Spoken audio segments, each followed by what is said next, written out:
જય શ્રીમન નારાયણ. રામાનુજદાસ શ્રીમાન ગટ્ટુ વેણુગોપાલ સ્વામી દ્વારા વર્ણન કરેલ શ્રીમદ ભગવદ્ ગીતાનું ગુજરાતી ભાષાંતર હું આપને કહી રહી છું. અધ્યાય 17 શ્રદ્ધા ત્રય વિભાગ યોગ. શ્લોક 21. યત્તુ પ્રત્યુપકારાર્ધમ ફલમ ઉદ્દિશ્ય વા પુનઃ દીયતે ચ પરિક્લિષ્ટં તદ્રાજસં ઉદાહૃતમ. ઓમ. ગીતાચાર્ય શ્રી કૃષ્ણ પરમાત્મા અર્જુન સાથે આપણને બધાને શ્રદ્ધા ત્રય વિભાગ યોગ શીખવી રહ્યા છે. પરમાત્મા કહે છે, અર્જુન, પ્રતિફળ પ્રાપ્ત કરવાની આશાએ દાન આપવું, પુરસ્કારની અપેક્ષા રાખીને દાન આપવું, મનમાં દબાણ અને પીડા અનુભવીને દાન આપવું તથા દાન કરવાથી બચવાનો કોઈ માર્ગ નથી એવી લાગણી સાથે અનિચ્છાએ દાન આપવું, આ પ્રકારના દાન રાજસિક પ્રકૃતિના હોય છે. આ પ્રમાણે શ્રી કૃષ્ણ પરમાત્મા રાજસિક પ્રકૃતિના દાન વિશે સમજાવી રહ્યા છે અને એ પણ કહી રહ્યા છે કે અશુભ વસ્તુઓ સાથે આપવામાં આવેલા દાન રાજસિક દાન બની જાય છે. તેથી આપણે રાજસિક પ્રકૃતિનું દાન ન કરીએ. દાનની પાત્રતા ધરાવનારને કોઈ પણ પુરસ્કારની અપેક્ષા રાખ્યા વિના આપણું કર્તવ્ય માનીને દાન આપીએ. શ્રીમન નારાયણની પ્રાપ્તિને આપણા જીવનનું ધ્યેય બનાવતા અને માત્ર શ્રીમન નારાયણનું શરણ લેતા ચાલો આપણે બધા શ્રી કૃષ્ણ પરમાત્માના શબ્દોનું આ શ્લોક સ્વરૂપે પુનરાવર્તન કરીએ. યત્તુ પ્રત્યુપકારાર્ધમ ફલમ ઉદ્દિશ્ય વા પુનઃ દીયતે ચ પરિક્લિષ્ટં તદ્રાજસં ઉદાહૃતમ. શ્રી કૃષ્ણ પરમાત્માએ આખી ભગવદ્ ગીતાનો સાર અધ્યાય 18ના શ્લોક 65 થી 70માં 8 ઉપદેશ દ્વારા કહ્યો છે. શ્રી કૃષ્ણ કહે છે, જે મારા આ 8 ઉપદેશ અનુસરે છે તે મને પ્રિય છે. એ સર્વે ભક્તોનું હું બધી જ રીતે રક્ષણ કરીશ.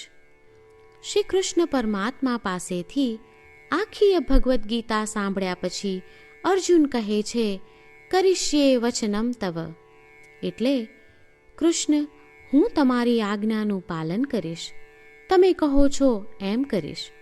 અને આથી જ શ્રી કૃષ્ણએ દરેક પ્રકારના યશ અને વિજય અર્જુનને આપ્યા છે. તો ચાલો આપણે પણ પરમાત્માને 8 વાતો પાળવાનું વચન આપીએ. પરમાત્માને આપેલા વચનથી મોટી કોઈ પૂજા, તપ કે યજ્ઞ નથી. 8 પ્રતિજ્ઞાઓ જે આપણે લેવી જોઈએ તે હું હવે કહું છું. આપ સૌ પણ એનો મન અને હૃદયથી વિચાર કરો. આ રીતે શ્રી કૃષ્ણને વચન આપતી વખતે આપણે સૌ શ્રી કૃષ્ણની હસતી મુખમુદ્રાનો મનમાં વિચાર કરીએ અને પરમ આનંદનો અનુભવ કરીએ. જય શ્રીમન નારાયણ. આપણા 8 વચનો આ પ્રમાણે છે. આપણું પહેલું વચન, હે શ્રીમન નારાયણ, તમારા ઉપદેશ પ્રમાણે હું હંમેશા તમારું ધ્યાન અને ચિંતન કરીશ. આપણું બીજું વચન, હે શ્રીમન નારાયણ, તમે કહ્યું છે તેમ હું સદાય તમારી ભક્ત રહીશ. આપણું ત્રીજું વચન, હે શ્રીમન નારાયણ, હું મારા કર્મો તમને સંતોષ થાય તેમ અને તમારી સેવા માટે કરીશ. આપણું ચોથું વચન, હે શ્રીમન નારાયણ, તમે અનુસરવા કહ્યું છે તેમ મને પૂર્ણ શ્રદ્ધા છે કે હું તમારી છું.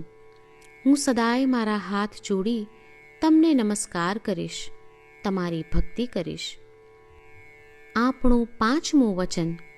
હે શ્રીમન્નારાયણ, હું તમારા શબ્દો યાદ કરું છું. મામેકમ શરણમ વ્રજ. તમે તમારી શરણમાં આવવા કહ્યું છે.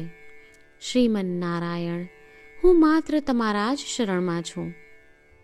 આપણું 6થું વચન. હે શ્રીમન્નારાયણ, આપે કહ્યું છે મા શુચ. તમે અમને આશ્વાસન આપી શોક ન કરવા માટે કહ્યું છે, તો હું દુઃખી નહીં થાઉં, શોક નહીં કરું. આપણું 7મું વચન. હે શ્રીમન્નારાયણ, અમારા કલ્યાણ અર્થે આપે શ્રીમદ્ ભગવદ્ ગીતા રૂપી આશીર્વાદ આપી અમારા સૌ પર કૃપા કરી છે, તો હું દરરોજ ઓછામાં ઓછો 1 શ્લોક વાંચીશ અથવા સાંભળીશ એવો સંકલ્પ લઉં છું. આપણું 8મું વચન. હે શ્રીમન્નારાયણ, હું ગીતાના દૈવી શબ્દો એ ભક્તો સુધી પહોંચાડવાનો પ્રયત્ન કરીશ જેઓ ગીતાથી અજાણ છે. હે શ્રીમન્નારાયણ, તમે કહ્યું છે તેમ કરીશ, તમે કહ્યું છે એમ વર્તીશ અને તમારા માટે જ કર્મ કરીશ. શ્રીમન્નારાયણને આપેલું વચન કે દરરોજ તમે કહ્યું છે એમ કરીશું, એ જ એક મહાન પૂજા છે. તો ચાલો આપણે સૌ દ્રઢ શ્રદ્ધા સાથે પ્રભુ પાસે એક સંકલ્પ લઈએ. શ્રીમન્નારાયણ, કરીશ્યે વચનમ તવ. શ્રીમન્નારાયણ, હું તમારી આજ્ઞાનું પાલન કરીશ. સર્વમ શ્રી કૃષ્ણાર્પણમસ્તુ. જય શ્રીમન્નારાયણ. યત્તુ પ્રત્યુપકારાર્ધમ ફલમ ઉદ્દિશ્ય વા પુનઃ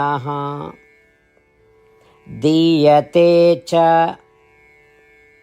પરિક્લિષ્ટમ તદ્રાજસં ઉદાહૃતમ. ઓમ. યત્તુ પ્રત્યુપકારાર્ધમ ફલમ ઉદ્દિશ્ય વા પુનઃ દીયતે ચ પરિક્લિષ્ટમ તદ્રાજસં ઉદાહૃતમ.